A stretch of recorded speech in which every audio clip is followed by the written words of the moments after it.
Hi friends, welcome to my mini blog. నిన్న video post చేశాను కదా, అదైతే చాలా మంచిగా వ్యూస్ వచ్చింది.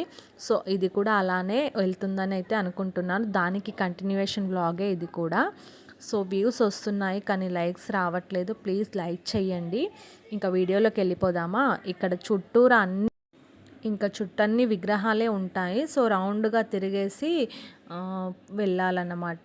ఇక్కడ శనిదేవుని టెంపుల్ ఉంటుంది. సో క్లోజ్ చేశారు, ఎందుకంటే ఆ రోజు సాటర్డే కాబట్టి చాలా ఆయిల్ వేశారంట. ఇంకా వెళ్తే మాత్రం జారి పడిపోతారనేసి మొత్తానికే క్లోజ్ చేసేసారు, అసలు ఏది కనిపించకుండా. ఇంకా మేము దూరం నుంచి అలా మొక్కేసుకొని అయితే వచ్చేసాము. ఇట్లా మొత్తం రౌండ్ అయితే చుట్టూరా తిరిగేసాము. ఇక్కడ అందరం కూర్చున్నారు. ఇంక ఇట్లా చుట్టూరా తిరిగి సో కోనేరు అయితే చూద్దామనేసి నేను అందరం కలిసి అయితే కోనేరు చూడడానికైతే వెళ్తున్నాము. చూసారు కదా, ఈ వాటర్ అనేటివి వర్షాకాలంలో పైదాకా వచ్చేస్తాయి. అంటే చాలా వాటర్ ఉంటాయి. ఇది ఎండాకాలం కాబట్టి వాటర్ అయితే లేవు.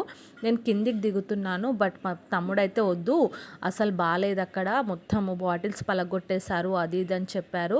చాలా బాటిల్స్ అయితే పలగొట్టున్నాయండి. గుడికి వస్తారు కానీ ఎందుకు బాటిల్స్ పలగొడతారో ఏంటో అర్థం కాదు. అంటే పక్కన ఉన్న వాళ్ళు, సరౌండింగ్లో ఉన్న వాళ్ళైతే పలగొట్టారనుకుంటాను. సో గుడికి వచ్చే వాళ్ళైతే కాదు. ఇంకా ఇక్కడైతే కొన్ని ఫొటోస్ అవి తీసుకుందాం అనేసి అయితే వెళ్తున్నాము. మా తమ్ముడైతే పిలుస్తున్నాడు, చీకటి అయిపోతుంది, తొందరగా వచ్చేయండి పిక్స్ దిగుదామనేసి. అయినా చీకట్లో కొద్దిగా బాగా రాలేవు, బట్ దిగేసి ఇంకా మేమైతే వెళ్తున్నాం ఇంటికి. అప్పటికే చాలా లేట్ అయింది, 7:30, 8 అయింది అనుకుంటాను. ఇంకా చిన్నపిల్లలు ఉన్నారు కదా, సో తొందరగా వెళ్ళిపోతే బెటర్ అనేసి అయితే వెళ్తున్నాము. ఈ వ్లాగ్ అయితే ఇంతే. మీకు నచ్చినట్టయితే లైక్, షేర్, సబ్స్క్రైబ్ చేసుకోండి. బాయ్ అండి.